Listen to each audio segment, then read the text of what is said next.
നമസ്കാരം.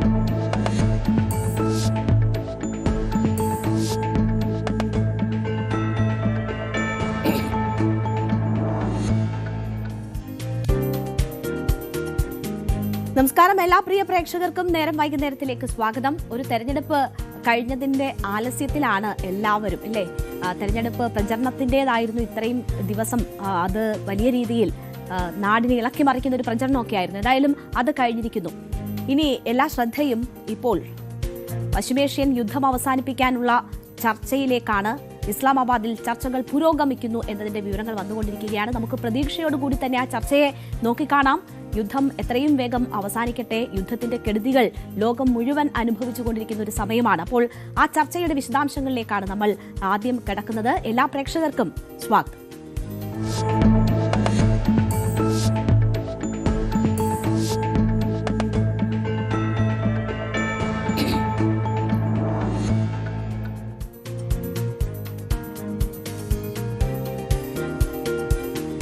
ഇസ്ലാമാബാദിൽ നടക്കുന്ന ചർച്ച സമാധാനത്തിന് വഴി തുറക്കുമോ എന്ന് എല്ലാവരും ഉറ്റുനോക്കുന്ന ഒരു സമയമാണ്. പശ്ചിമേഷ്യയിലെ യുദ്ധം അവസാനിപ്പിക്കാനുള്ള ചർച്ചയാണ് പാകിസ്ഥാനിലെ ഇസ്ലാമാബാദിൽ പുരോഗമിക്കുന്നത്. അമേരിക്കൻ, ഇറാൻ പ്രതിനിധി സംഘങ്ങൾ പാകിസ്ഥാൻ മധ്യസ്ഥതയിലാണ് അവിടെ ചർച്ചകൾ നടത്തുന്നത്. ചർച്ചകൾക്ക് മുന്നോടിയായി അമേരിക്കൻ വൈസ് പ്രസിഡന്റ് പാക് പ്രധാനമന്ത്രിയുമായി കൂടിക്കാഴ്ച നടത്തിയിരുന്നു. യുദ്ധക്കെടുതിയിലെ നഷ്ടവും ഹോർമുസിൽ പരിപൂർണ അധികാരവുമാണ് ഇറാന്റെ ആവശ്യം. അപ്പോൾ ഇറാന്റെ ആവശ്യങ്ങൾക്ക് വഴങ്ങുമോ അമേരിക്കയും ഇസ്രയേലും? ഇത് ഒരു സമാധാനത്തിലേക്ക് നീങ്ങുമോ എന്നതൊക്കെയാണ് നമ്മൾ പ്രതീക്ഷിക്കുന്നത്. നമുക്കറിയാം, ഈ ചർച്ച ഫലവത്തായില്ല എങ്കിൽ വലിയ ആക്രമണം നേരിടാൻ തയ്യാറെടുത്തുകൊള്ളൂ എന്ന ഭീഷണിയാണ് ട്രംപിന്റെ ഭാഗത്തു നിന്ന് ഏറ്റവും ഒടുവിൽ ഉണ്ടായിരിക്കുന്നത് എന്നൊരു സാഹചര്യം കൂടിയുണ്ട്. അപ്പോൾ എല്ലാവരും ഉറ്റുനോക്കുന്നത് ഈ ചർച്ചകൾ ഫലം കാണുമോ എന്നതാണ്. നമുക്കൊപ്പം വി വിനോദ് ഈ ചർച്ച സംബന്ധിച്ചുള്ള വാർത്തകളുടെ ഏറ്റവും പുതിയ വിവരങ്ങളുമായി ന്യൂസ് ഡെസ്കിൽ നിന്ന് ചേരുകയാണ്. വിനോദ്, എല്ലാവരും എന്ന് പറയുമ്പോൾ ഈ ലോകം മുഴുവൻ ഉറ്റുനോക്കുന്നുണ്ടാകും ഇസ്ലാമാബാദിലെ ചർച്ച. ഇത്രയും ദിവസം പിന്നിട്ട യുദ്ധം അത് വലിയ രീതിയിൽ ലോക സമാധാനത്തിന് ഭീഷണിയായിരിക്കുന്നു, സാമ്പത്തിക ക്രമത്തിന് ഭീഷണിയായിരിക്കുന്നു. ആ ഒരു സാഹചര്യത്തിൽ വെടിനിർത്തൽ എങ്കിലും സാധ്യമാക്കുന്ന തരത്തിലേക്ക് ഈ ചർച്ചകൾ പുരോഗമിക്കണം. തുടർ ചർച്ചകളിലൂടെ പ്രശ്നം പൂർണ്ണമായി പരിഹരിക്കുന്നതിലേക്കെങ്കിലും എത്തണം എന്നതാണ് എല്ലാവരും ആഗ്രഹിക്കുന്നത്. എന്താണ് സാഹചര്യം? പാകിസ്ഥാന്റെ മധ്യസ്ഥതയിൽ നടക്കുന്ന ചർച്ചകളുടെ എന്തെങ്കിലും വിവരങ്ങൾ പുറത്തു വന്നിട്ടുണ്ടോ? വളരെ അർത്ഥവത്തായിട്ടുള്ള ചർച്ചകൾ പുരോഗമിക്കുന്നു എന്ന സൂചനകൾ വരുന്നുണ്ട്. അത് എത്രമാത്രം വിശ്വസനീയമാണ്? രേണുക, ഇപ്പോൾ ലോകത്തിന്റെ കണ്ണ് ഇസ്ലാമാബാദിൽ തന്നെയാണ്. അവിടെ നടക്കുന്ന ചർച്ചയുടെ ഓരോ വിശദാംശവും വളരെ പ്രതീക്ഷയോടുകൂടിയാണ് ലോകം കാത്തിരിക്കുന്നതും കാതോർക്കുന്നതും. ഇപ്പോൾ ചർച്ച 2 റൗണ്ട് കഴിഞ്ഞു എന്ന വിവരങ്ങൾ പുറത്തു വരുന്നുണ്ട്. നേരത്തെ തന്നെ അമേരിക്കയിൽ നിന്നും ഇറാനിൽ നിന്നുമുള്ള പ്രതിനിധി സംഘങ്ങൾ ഇസ്ലാമാബാദിൽ എത്തിയിരുന്നു. പാക് പ്രധാനമന്ത്രി ഷഹബാസ് ഷെരീഫുമായി American vice president JD Vance അദ്ദേഹം കൂടിക്കാഴ്ച നടത്തിയിരുന്നു. അതിനുശേഷമാണ് ചർച്ചയിലേക്ക് കടന്നത്. ഇറാന്റെ പ്രതിനിധികളും ഈ ചർച്ചയുടെ ഭാഗമായുണ്ട്. അരകാഴ്ച വിദേശകാര്യമന്ത്രിയാണ് അദ്ദേഹം ഉൾപ്പെടെയുള്ള പ്രതിനിധികൾ, വളരെ പ്രധാനപ്പെട്ട ആളുകളും തന്നെയാണ്. US വൈസ് പ്രസിഡന്റും ഇറാന്റെ പാർലമെന്റ് സ്പീക്കർ അടക്കമുള്ള നേതാക്കൾ, വിദേശകാര്യമന്ത്രി ഉൾപ്പെടെയുള്ള ആളുകൾ എല്ലാം തന്നെയാണ് ഈ ചർച്ചയുടെ ഭാഗമായി വരുന്നത്. പക്ഷേ ഇതിൽ ഉരുത്തിരിയുന്ന തീരുമാനങ്ങൾ, അതിന് അടിസ്ഥാനമാകുന്ന കാര്യങ്ങൾ, ഇതെല്ലാം തന്നെയാണ് ചില ആശങ്ക ഉണ്ടാക്കുന്നത്. പ്രത്യേകിച്ച് ഇറാൻ ഇതുവരെ ഒരു വിട്ടുവീഴ്ചയുടെ പാതയിലേക്ക് പോയിട്ടില്ല. അങ്ങനെ വിട്ടുവീഴ്ചയിലേക്ക് പോകേണ്ടതില്ല എന്നൊരു നിലപാടിൽ തന്നെയാണ് ആ രാജ്യമുള്ളതും അവിടുത്തെ ജനതയുള്ളതും. കാരണം അവരെ സംബന്ധിച്ചിടത്തോളം ഇപ്പോൾ ഈ യുദ്ധക്കെടുതിയിലുണ്ടായ നാശനഷ്ടം അത് US നൽകണമെന്നതാണ്. തങ്ങൾക്ക് നേരെ അകാരണമായ ആക്രമണമാണ് ഉണ്ടായതെന്നൊരു വാദമാണ് ഇറാൻ മുന്നോട്ട് വയ്ക്കുന്നത്. മറ്റൊന്ന്, 11 ലക്ഷം കോടിയുടെ അവരുടെ വസ്തുക്കൾ അല്ലെങ്കിൽ അവരുടെ സമ്പത്ത് പല ഉപരോധങ്ങളിലൂടെ അമേരിക്ക തടഞ്ഞു വെച്ചിരിക്കുകയായിരുന്നു. ആ സമ്പത്ത് തിരികെ കിട്ടണമെന്ന ഒരു ആവശ്യം ഇറാൻ മുന്നോട്ട് വയ്ക്കുന്നുണ്ട്. ഹോർമുസിൽ അവരുടെ സ്വാതന്ത്ര്യം, പരിപൂർണമായ സ്വാതന്ത്ര്യം ഇറാന് ഹോർമുസ് കടലിടുക്കിൽ വേണമെന്ന മറ്റൊരു ആവശ്യം, ഈ യുറേനിയം സമ്പുഷ്ടീകരണവുമായി ബന്ധപ്പെട്ട് അതിൽ നിന്ന് പിന്മാറില്ലെന്ന് നേരത്തെ തന്നെ ഇറാൻ വ്യക്തമാക്കിയിരുന്നതാണ്.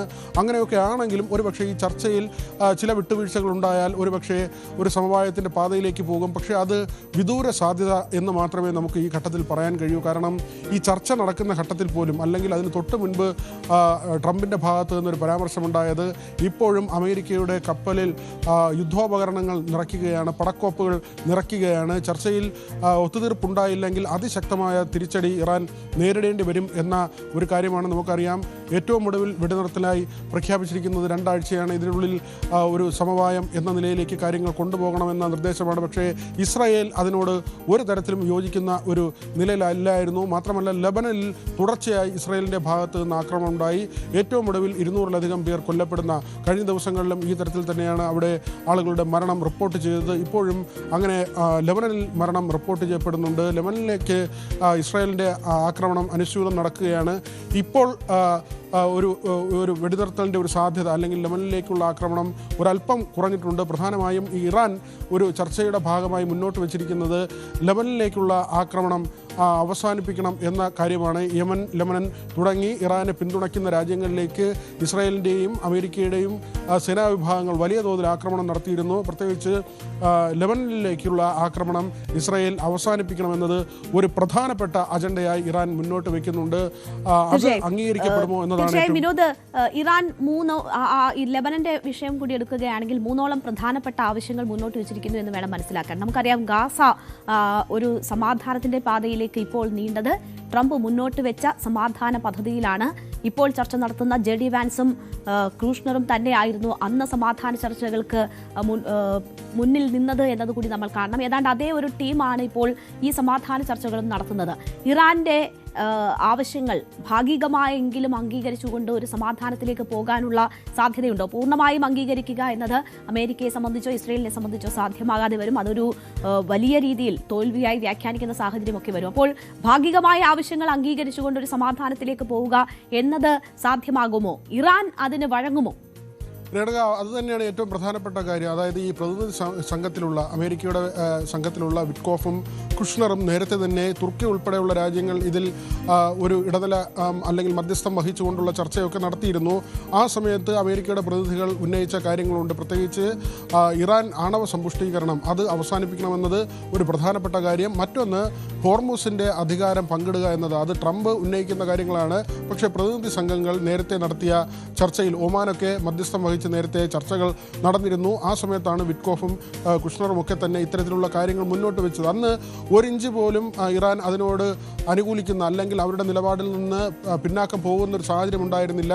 ഇപ്പോഴത്തെ സാഹചര്യത്തിലും അങ്ങനെ തന്നെയാണ്. അവർ ഉന്നയിക്കുന്നത് അവർക്ക് സ്വതന്ത്രമായ സഞ്ചാരപാത തുറന്നു കിട്ടണം. ഹോർമൂസിൽ ഒരു വിധത്തിലുള്ള നിയന്ത്രണവും ഇറാന് മേൽ ഉണ്ടാകരുത്. മാത്രമല്ല അവരുടെ പൂർണ്ണ അധികാരം അത് ഏത് തരത്തിലാണോ അത് നിലനിർത്തണം എന്ന ആവശ്യം. മറ്റൊന്ന് യുദ്ധക്കെടുതിയിലുണ്ടായ നഷ്ടം അത് അമേരിക്ക തീർക്കണം. മറ്റൊന്ന് അവർക്ക് മേൽ ഉപരോധത്തിലൂടെ ഉണ്ടായ ഏതാണ്ട് 11 ലക്ഷം കോടിയുടെ അവർക്ക് കൈകാര്യം ചെയ്യാൻ പറ്റാത്ത ആസ്തി, ആ ആസ്തികൾ തിരികെ ലഭിക്കുന്ന തരത്തിലുള്ള ധാരണ. മറ്റൊന്നാണ് ഈ സഹായിക്കുന്ന രാജ്യങ്ങളെ ആക്രമിക്കാതിരിക്കുക എന്നൊരു ആവശ്യം. പക്ഷേ ഈ ചർച്ചകൾ തുടങ്ങുമ്പോൾ തന്നെ ലെബനനെ ആക്രമിക്കരുത് എന്ന ആവശ്യമാണ് ഇറാൻ പ്രധാനമായും മുന്നോട്ട് വയ്ക്കുന്നത്. ഇസ്രായേലിനെ സംബന്ധിച്ച് അത് ഒരു തരത്തിലും അംഗീകരിക്കാൻ കഴിയുന്ന ഒരു കാര്യമല്ല. പ്രത്യേകിച്ച് ഗസയിൽ വലിയ ആക്രമണങ്ങൾ നടക്കുമ്പോൾ ലെബനൻ്റെ ഭാഗത്ത് നിന്ന് ഹമാസിന് വലിയ സഹായം ലഭിക്കുന്നു എന്ന ഒരു വാദമാണ് ഇസ്രായേൽ മുന്നോട്ട് വയ്ക്കുന്നത്. ഈ ചർച്ച എങ്ങനെ അവസാനിക്കുമെന്ന് കണ്ടറിയേണ്ടിയിരിക്കുന്നു. രേണുക, ശരി, വിനോദാണ് വാർത്തയുടെ വിശദാംശങ്ങൾ നൽകിയത്. എന്തായാലും പ്രതീക്ഷയോടുകൂടി എല്ലാവരും ഉറ്റുനോക്കുകയാണ്. ഇസ്ലാമാബാദിൽ നടക്കുന്ന ചർച്ചകൾ ഫലം കാണട്ടെ, തുടർ ചർച്ചകൾക്ക് വേദി ഒരുക്കിക്കൊണ്ട് താൽക്കാലികമായെങ്കിലും പ്രശ്നം പരിഹരിക്കപ്പെടട്ടെ എന്നൊരു പ്രതീക്ഷയാണ് എല്ലാവരും ഇതുമായി ബന്ധപ്പെട്ട് പങ്കുവെക്കുന്നത്. നമുക്ക് പ്രതീക്ഷയോടുകൂടി തന്നെ കാത്തിരിക്കാം. തിരികെ കേരളത്തിലേക്ക് വന്നാൽ വോട്ടെടുപ്പ് കഴിഞ്ഞ് മുന്നണികൾ കൂട്ടലും കിഴിക്കലുകളും നടത്തുന്ന ഒരു സമയം കൂടിയാണ് ഇപ്പോൾ. അപ്പോൾ ഇതുമായി ബന്ധപ്പെട്ട് പല അവകാശവാദങ്ങൾ നമ്മൾ കേട്ടുകൊണ്ടിരിക്കുകയാണ്.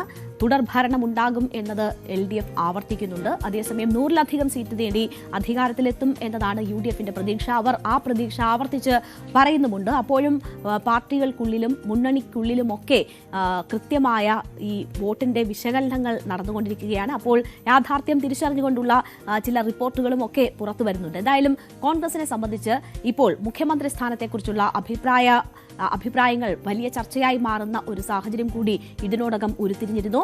അങ്ങനെ പരസ്യമായ അഭിപ്രായ പ്രകടനങ്ങൾ ഉണ്ടാകുന്നതിൽ കോൺഗ്രസിൽ തന്നെ വലിയ അമർഷം പുകയുന്നു എന്നതാണ് മനസ്സിലാകുന്നത്. മുന്നറിയിപ്പുമായി മുതിർന്ന നേതാക്കൾ തന്നെ രംഗത്ത് വരുന്ന ഒരു സാഹചര്യമുണ്ടായി. പരസ്യമായ അഭിപ്രായ പ്രകടനങ്ങളിൽ നിന്ന് കോൺഗ്രസ് നേതാക്കൾ പിന്തിരിയണമെന്നാവശ്യപ്പെട്ടത് മുതിർന്ന കോൺഗ്രസ് നേതാവ് KC ജോസഫാണ്.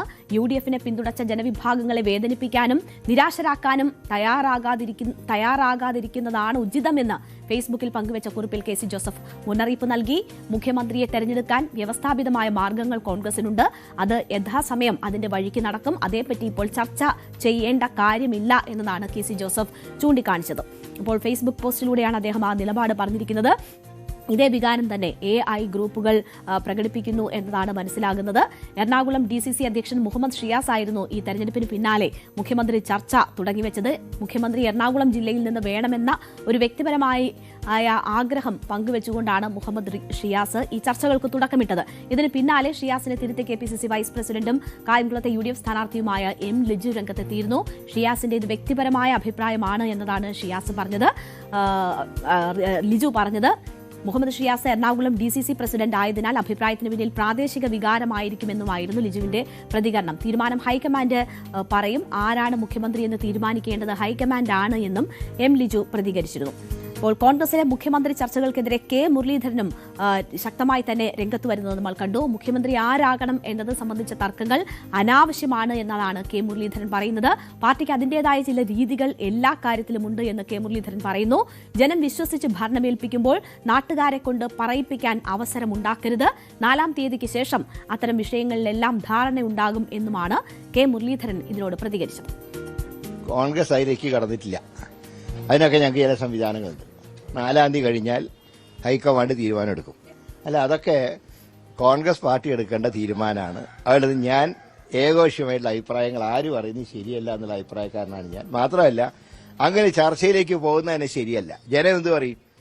ഇവരെ ഞങ്ങൾ വിശ്വസിച്ച് ജയിപ്പിച്ചിട്ട് തുടങ്ങി എന്ന് പറയുന്ന ഒരവസ്ഥ ആരും ഉണ്ടാക്കരുത്. അത്രേ പറയുന്നു. അപ്പോൾ BJPയും വലിയ പ്രതീക്ഷയിൽ തന്നെയാണ്. BJPയും അവകാശവാദങ്ങളുമായി രംഗത്തുണ്ട്. NDA വലിയ നേട്ടമുണ്ടാക്കുമെന്നതാണ് സംസ്ഥാനത്തെ നേതാക്കൾ അവകാശപ്പെടുന്നത്. ഇന്ന് പശ്ചിമ ബംഗാളിൽ നടത്തിയ റാലിയിൽ പ്രധാനമന്ത്രി നരേന്ദ്രമോദിയും വലിയ രീതിയിലുള്ള ആത്മവിശ്വാസം പ്രകടിപ്പിച്ചു. കേരളത്തിൽ BJPക്ക് നേട്ടമുണ്ടാകും എന്നതാണ് അദ്ദേഹം പറഞ്ഞിരിക്കുന്നത്. ഇടത് വലത് മുന്നണികൾ വലിയ പരാജയ ഭീതിയിലാണ്. അവർക്ക് അവകാശവാദങ്ങൾ ഉന്നയിക്കാൻ പോലും പറ്റുന്നില്ല എന്നതൊക്കെയാണ് പ്രധാനമന്ത്രി ആ യോഗത്തിൽ പറഞ്ഞിരിക്കുന്നത്. എന്തായാലും 3 മുന്നണികളും പ്രതീക്ഷയിലാണ്. അവർ അവരുടേതായ കണക്ക് കൂട്ടലുകളിലാണ്.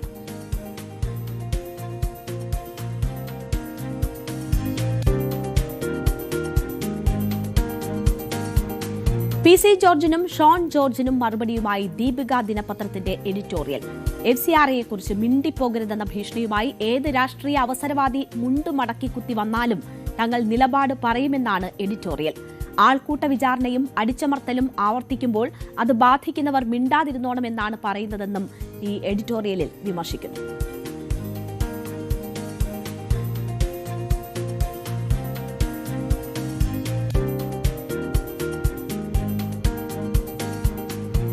അതേസമയം ദീപിക കോൺഗ്രസിനു വേണ്ടി വിടുപണി ചെയ്യുന്നുവെന്ന് ആവർത്തിച്ച് ഷോൺ ജോർജ് രംഗത്ത് വന്നു. ക്രിസ്ത്യാനികളുടെ മുഖപത്രം എന്ന നിലയിൽ വിമർശിക്കേണ്ട എന്നാണ് ചൂണ്ടിക്കാട്ടിയത്. ദീപികയെ നിയന്ത്രിക്കണമെന്ന് സഭാ നേതൃത്വത്തോട് ആവശ്യപ്പെട്ടു. ഇക്കാര്യത്തിൽ കൃത്യമായ നിലപാടുണ്ടാകും എന്ന് പ്രതീക്ഷിക്കുന്നുവെന്നും ഷോൺ ജോർജ് പറഞ്ഞു. അല്ല, വീക്ഷണത്തിൽ വരുന്ന ഒരു എഡിറ്റോറിയലിന് ഞാൻ മറുപടി വേണ്ട കാര്യമില്ലാത്ത പോലെ തന്നെയാണ് കഴിഞ്ഞ 6 മാസക്കാലമായി വീക്ഷണവും ദീപികയും ചെയ്യുന്ന ജോലി ഒന്നാണ്. അപ്പോൾ അത് സ്വാഭാവികമായിട്ട് അവർ വിമർശിക്കണം, കുഴപ്പമില്ല. പക്ഷേ അതിന് ക്രിസ്ത്യാനിയുടെ കെയർ ഓഫിൽ വിമർശിക്കേണ്ട. ക്രൈസ്തവ മുഖപത്രം എന്ന നിലയിൽ ആ വിമർശനത്തെ കാണാൻ ഞങ്ങൾ ആഗ്രഹിക്കുന്നില്ല. കാരണം കോൺഗ്രസിന് വേണ്ടി വിടുപണി ചെയ്യുകയാണ്. അതുകൊണ്ട് അതിനെ അങ്ങനെ കാണാൻ ഞാൻ ആഗ്രഹിക്കുന്നില്ല. സഭാ നേതൃത്വത്തെ ഔദ്യോഗികമായി ദീപികയിൽ നടക്കുന്ന ഇത്തരം പ്രവർത്തനങ്ങളെ നിയന്ത്രിക്കേണ്ട സാഹചര്യമുണ്ടോ എന്ന് സഭാ നേതൃത്വത്തെ അറിയിച്ചിട്ടുണ്ട്. പരാതിയായി തന്നെ ഞാനത് എഴുതി കൊടുക്കും. ഫാരിസ് അബൂബക്കർ ഒരു സമയത്ത് ഈ സ്ഥാപനം എടുത്തുകൊണ്ട് പോയി. അയാളുടെ കയ്യിൽ നിന്ന് ഒരു തരത്തിൽ അത് പിടിച്ചുകൊണ്ട് വന്നു. വീണ്ടും ചില ആളുകൾ ഈ പത്രത്തെ ഹൈജാക്ക് ചെയ്തിരിക്കുകയാണ്. നിങ്ങൾ ആ പത്രത്തിൻ്റെ ഇൻവെസ്റ്റേഴ്സ് പത്രത്തിൻ്റെ ഡയറക്ടർ ബോർഡിലുള്ള അംഗങ്ങളെ ഒന്ന് എടുത്ത് പരിശോധിച്ച് നോക്കുക. അപ്പോൾ മനസ്സിലാവും ഇതാരാ നിയന്ത്രിക്കുന്നത്. വലിയ ഒരു കേസിൽ ആരോപണ വിധേയനായ ഒരു സ്ഥാപനം, ഒരു റിക്രൂട്ടിങ്, അതായത് വിദേശ പഠന സ്ഥാപനം, ഈ സ്ഥാപനത്തിലെ മേജർ ഷെയർ ഹോൾഡറാണ്. അയാളിപ്പോൾ ആ സ്ഥാപനത്തിൻ്റെ പ്രധാനപ്പെട്ട ചുമതല വഹിക്കുന്ന ഒരാൾ കൂടിയാണ്. അപ്പോൾ എഡിറ്റോറിയൽ പോളിസിയിൽ സ്വകാര്യ വ്യക്തികളുടെ താല്പര്യങ്ങൾ കടന്നു വരുമ്പോൾ അത് സഭയുടെ നിലപാടായി വ്യാഖ്യാനിക്കപ്പെട്ടാൽ സഭാവിശ്വാസി കൂടിയായി എനിക്ക് അതിനെ കണ്ടുകൊണ്ട് നിൽക്കാൻ കഴിയില്ല.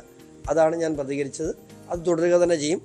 എൻ്റെ പിതാക്കന്മാരെയെല്ലാം, സഭ എന്ന് പറയുന്നത് ഞാനും കൂടെ ഉൾപ്പെടുന്നതാണ്, എൻ്റെ പിതാക്കന്മാരെയെല്ലാം ഈ കാര്യങ്ങൾ ഞാൻ അറിയിച്ചിട്ടുണ്ട്. അതിന്മേൽ കൃത്യമായ നിലപാടുണ്ടാവും എന്ന് തന്നെ വിശ്വസിക്കുക. അതേസമയം വോട്ട് ലഭിക്കാത്തതിന് സഭയെ കുറ്റം പറഞ്ഞിട്ട് കാര്യമില്ല എന്നായിരുന്നു കെ മുരളീധരന്റെ ഇതിനോടുള്ള പ്രതികരണം. പി സി ജോർജിന്റെ വിമർശനം സംബന്ധിച്ച ചോദ്യത്തോടായിരുന്നു ഈ പ്രതികരണം. BJP എല്ലായിടത്തും ചെയ്യുന്നത് തന്നെയാണ് കേരളത്തിലും ആവർത്തിക്കുന്നതെന്ന് കെ മുരളീധരൻ ഇതിനെ വിമർശിച്ചു. ഫാരിസ് സൗകറിന്റെ പത്രം അതിന്റെ കാര്യം എന്നോട് ചോദിക്കല്ലോ. അത് അവരുടെ വാപ്പായെ പറ്റി എഴുതിയിരിക്കുന്നത്. അത് ഫാരിസ് സൗകറാണല്ലോ. ഫാരിസ് സൗകറിന്റെ പത്രമല്ലേ, അവന്റെ വാപ്പായെ പറ്റി അവൻ എഴുതുക.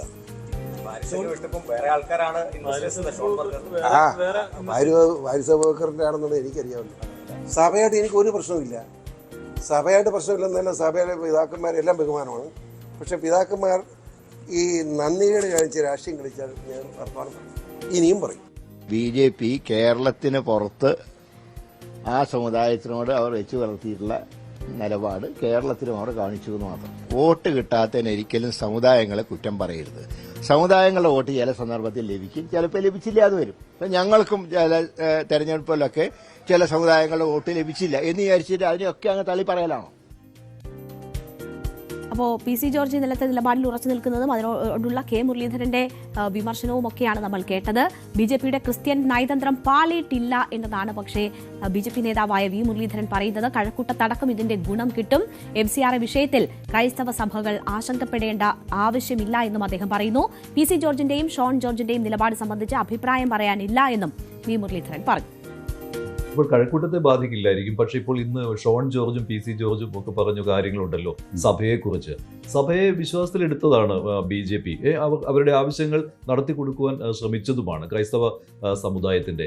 പക്ഷേ UDF വോട്ട് ചെയ്യണമെന്ന രീതിയിൽ സഭാ നേതൃത്വങ്ങൾ പറഞ്ഞു എന്നുള്ളതാണ്. BJPക്ക് വോട്ട് ചെയ്യരുത് എന്നുള്ള രീതിയിൽ. അപ്പോൾ അത് ബുദ്ധിമുട്ടിച്ചിട്ടുണ്ടോ? അത് BJPക്ക് കഴക്കൂട്ടത്തെ അല്ലേ ഞാൻ ചോദിച്ചത്. അത് ബാക്കിയുള്ള സാഹചര്യം എനിക്കറിയില്ല. കാരണം ഞാൻ കഴിഞ്ഞ പ്രാക്ടിക്കലി ഒരു മാസമായിട്ട്, ഒരു മാസമല്ല, ഒരു 10-40 ദിവസമായിട്ട് ഞാൻ കഴക്കൂട്ടത്തിൻ്റെ അതിർത്തിക്ക് പുറത്തുള്ള കാര്യങ്ങളെക്കുറിച്ചൊന്നും ഞാൻ ചിന്തിച്ചിട്ടില്ല. കാരണം ഈ തെരഞ്ഞെടുപ്പിൽ ജയിക്കുക എന്നുള്ളത് ഓരോ സ്ഥാനാർത്ഥി അവരവരുടെ ഉത്തരവാദിത്തമാണ്.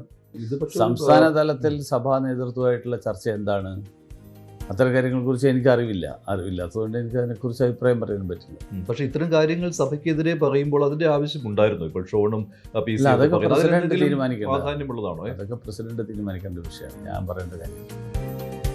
അവർ തമ്മിൽ എന്തൊക്കെയാണ് ചർച്ച ചെയ്തത് എന്നുള്ളത് എനിക്കറിയില്ല. അതുകൊണ്ട് ഞാൻ അഭിപ്രായം പറയേണ്ട കാര്യം. പക്ഷേ ഇപ്പോൾ ഈ കന്യാസ്ത്രീകളുടെ കാര്യത്തിലൊക്കെ BJPയുടെ ഇടപെടൽ നടന്നതാണല്ലോ. ഇപ്പോൾ FCRA വിഷയത്തിൽ ഇപ്പോൾ തന്നെ ആ ബില്ല് നടപ്പാക്കുന്നില്ല. അതും അവരുടെ ആശങ്ക കൂടി പരിഗണിച്ചുകൊണ്ടാണല്ലോ. അപ്പോൾ ഈ ക്രിസ്ത്യൻ ഔട്ട്റീച്ച് BJP നടത്തുന്നുണ്ട്, പക്ഷെ അത് തിരിച്ചത് ഫലം കിട്ടുന്നില്ല എന്നാണോ? അങ്ങനെയൊന്നും എനിക്ക് അഭിപ്രായമില്ല. നമുക്കിവിടെ അനുകൂലമായിട്ടുള്ള നിരവധി ആൾക്കാർ അനുകൂലമായിട്ട് വോട്ട് ചെയ്തു. അപ്പം അങ്ങനെ ക്രിസ്ത്യൻ ഔട്ട്റീച്ച് കൊണ്ട് ഒരു പ്രയോജനം ഉണ്ടായില്ല എന്നൊന്നും എനിക്ക് തോന്നുന്നില്ല. ചില സ്ഥലങ്ങളിൽ ഉണ്ടായിട്ടുണ്ടാവില്ലായിരിക്കും. എനിക്കും അതിൻ്റെ വിശദാംശങ്ങൾ അറിയില്ല.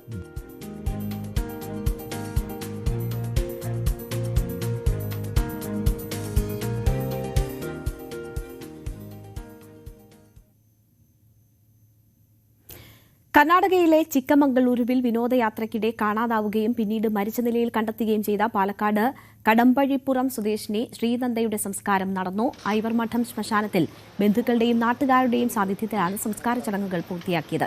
ശനിയാഴ്ച രാവിലെ 10 മണിയോടെ കടമ്പഴിപ്പുറം കൊല്ലിയാനി കുത്തറ വീട്ടിലെത്തിച്ച മൃതദേഹം അവസാനമായി ഒരു നോക്ക് കാണാൻ ഒന്നാകെ ഒഴുകിയെത്തി. 1000 പ്രതീക്ഷകളും സ്വപ്നങ്ങളും ബാക്കിവെച്ചാണ് 15-കാരി യാത്രയായത്. സ്വാഭാവിക മരണം എന്നതാണ് പോലീസിന്റെ ഇതുവരെയുള്ള നിഗമനം.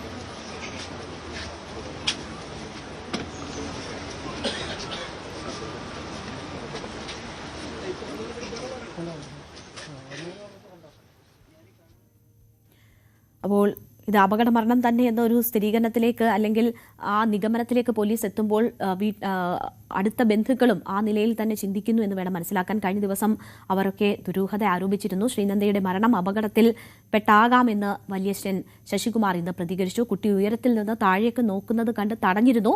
ഇവിടെ നിന്നും വീണ് അപകടം സംഭവിച്ചിട്ടുണ്ടാകാമെന്നും മറ്റു ദുരൂഹതകൾ ഇല്ലെന്നുമാണ് ഇപ്പോൾ കരുതുന്നതെന്ന് അദ്ദേഹം ന്യൂസ് 18നോട് പ്രതികരിച്ചു. ശ്രീനന്ദയുടെ വല്യച്ഛൻ ശശികുമാർ നമ്മുടെ ചേട്ടനുണ്ട്. ചേട്ടാ ആ സമയത്ത് അവിടെ ഉണ്ടായിരുന്നതാണല്ലോ ചേട്ടൻ? എന്തായിരുന്നു ആ സമയത്ത് അവസാനമായി ഉണ്ടായിരുന്ന ഒരു ഓർമ്മ? അവസാനമായി അത് തന്നെ 5:20 ആണ് ഞാൻ ആ ലൊക്കേഷനിൽ പാസ് ചെയ്യുന്നത്. താഴെ ഈ മറ്റേ വെള്ളച്ചാട്ടം കാണാൻ വേണ്ടിയിട്ട്, വാട്ടർഫാൾ കാണാൻ വേണ്ടിയിട്ട്. അപ്പോൾ ഈ വ്യൂ പോയിന്റിൽ ഇപ്പോൾ നമ്മൾ ബോഡി കിട്ടിയെന്ന് പറയുന്ന ആ ലൊക്കേഷനിലെ വ്യൂ പോയിന്റിൽ ഈ കുട്ടി ആ ബാരിക്കേഷന് പുറത്തിറങ്ങിയിട്ട് അവിടെ നിൽക്കുന്നത് കണ്ടു. അപ്പോൾ ഞങ്ങൾ വഴക്ക് പറഞ്ഞ് ഞങ്ങൾ തിരിച്ചകത്ത് കയറ്റി. പിന്നെ അതിനുശേഷം ഈ കുട്ടി അവിടെ മറ്റുള്ളവരുടെ കൂടെ ഒന്ന് ഫോട്ടോ എടുക്കുക, ഇത് അവരുടെ കൂടെ ഇരിക്കുന്നുണ്ടായിരുന്നു. പിന്നെ ഞാൻ താഴെ മുകളിൽ വന്നപ്പോൾ ഈ കുട്ടിയെ കണ്ടില്ല. അപ്പോൾ ഇവരുടെ കൂടെ പോയി കാണുമെന്ന് വിചാരിച്ചു. അന്ന് ഞങ്ങൾ പാർക്കിങ്ങിൽ കയറി വന്നു കഴിഞ്ഞപ്പോൾ കുട്ടി അവിടെ ഇല്ല. അപ്പോൾ ചോദിച്ചു പറഞ്ഞാൽ അവൾ മുമ്പേ പോയെന്ന് പറഞ്ഞതിൽ. പക്ഷെ അപ്പോൾ തൊട്ട് ഞങ്ങൾ ഒരുപാട് തിരഞ്ഞു, പക്ഷെ കണ്ടില്ല. എവിടെ പോവേണ്ടെന്ന് പറഞ്ഞിരുന്ന സ്ഥലത്ത് പോയി ഒരു പക്ഷേ പോയിട്ടുണ്ടായിരിക്കാം എന്നാണ്. കാരണം മറ്റുള്ളവർ കയറിയപ്പോഴോ അല്ലേ ഞങ്ങൾ വരുന്നതിന് മുമ്പോ കിട്ടിയ ആ ഒരു ചെറിയൊരു ഗ്യാപ്പിൽ ഒരു പക്ഷേ കുട്ടി വീണ്ടും അവിടെ പോയിരിക്കും, അങ്ങനെ വിചാരിക്കുന്നു. കാരണം കുട്ടി അവിടെ നിന്ന് ഡെപ്ത് നോക്കുമായിരുന്നു, അങ്ങനെ എത്തി വരേണ്ട ഡെപ്ത് നോക്കുമായിരുന്നു. അപ്പോഴാണ് ഞങ്ങൾ കണ്ട് വഴക്ക് പറഞ്ഞ് കുട്ടി കയറ്റിയത്. പിന്നീട് അവിടെ പരിശോധിച്ചിരുന്നില്ല, തിരഞ്ഞെടുക്കണം. അവിടെ 2-3 തവണ പിന്നെ പരിശോധന നടത്തി. പക്ഷെ അത്രയും താഴത്തേക്ക് ആഴത്തുള്ള പരിശോധന നടന്നില്ലായിരുന്നു. പിന്നെ ഡ്രോൺ മുകളിൽ നിന്ന് അവർ താഴോട്ട് വിടുമ്പോൾ ഒരു പക്ഷേ എന്തെങ്കിലും ലിമിറ്റേഷൻ വല്ലതും ഉണ്ടാവും. പിന്നെ ചിലപ്പോൾ പാറകളെ തട്ടി അങ്ങോട്ടോ ഇങ്ങോട്ടൊക്കെ മാറിയിരിക്കും, അങ്ങനെ ഇത്ര ഇടത്തിൽ വീണമെന്ന് വിചാരിക്കും. പോസ്റ്റ്മോർട്ടത്തിൽ പ്രാഥമികമായിട്ട് ദുരൂഹതകളൊന്നും ഇല്ല എന്നാണ് കേൾക്കുന്നത്. പിന്നെ ബോഡി കിടന്ന പൊസിഷനും ഇതെല്ലാം നോക്കുമ്പോൾ വീഴ്ച തന്നെയാണ് മരണം, വേറെ ഒന്നും സംഭവിച്ചിട്ടില്ല. എന്താണെങ്കിലും ഇതേക്കുറിച്ചുള്ള അദ്ദേഹത്തിൻ്റെ ഒരു അഭിപ്രായമാണ് അദ്ദേഹം പറഞ്ഞത്. നിലവിൽ അപകടത്തിൽപ്പെട്ട് താഴേക്ക് വീണതാകാം മരണത്തിന് വഴിയൊരുക്കിയത് എന്നാണ് ശ്രീചന്ദ്രയുടെ കുടുംബം ഇപ്പോൾ പ്രതികരിക്കുന്നത്. പ്രജിത് കോങ്ങാടിനൊപ്പം CV അനുമോദ്, ന്യൂസ് 18.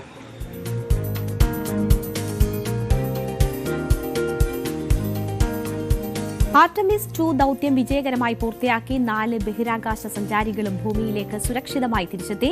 ഇന്ന് രാവിലെയാണ് ഓറിയോൺ സ്പേസ് ക്രാഫ്റ്റ് പസഫിക് സമുദ്രത്തിൽ ലാൻഡ് ചെയ്തത്. 54 വർഷങ്ങൾക്ക് ശേഷം പുതുചരിത്രം രചിച്ചാണ് ചന്ദ്രനെ വലം വെച്ച് സംഘം ഭൂമിയിൽ മടങ്ങിയെത്തിയത്.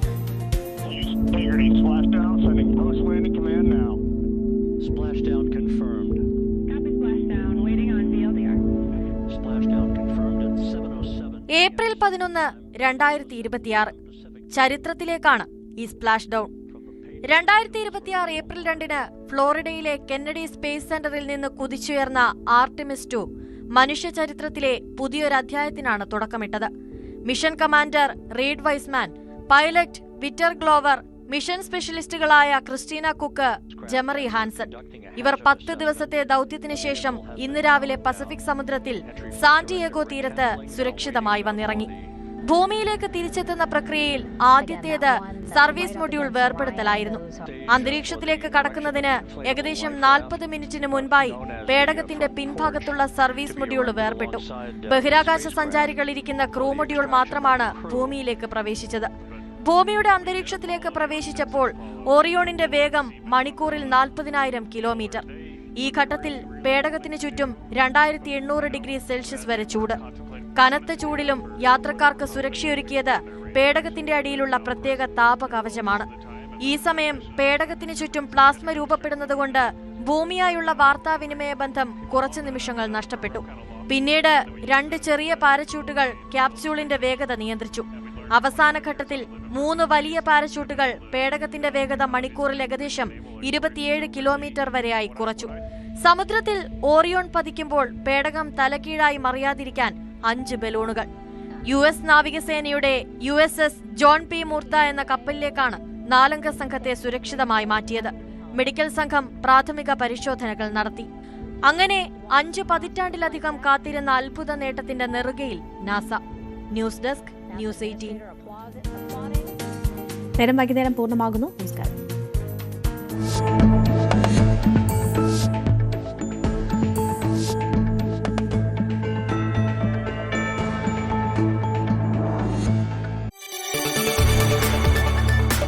കൂടുതൽ വാർത്തകൾക്ക് news 18 Keralam YouTube channel subscribe ചെയ്യുക.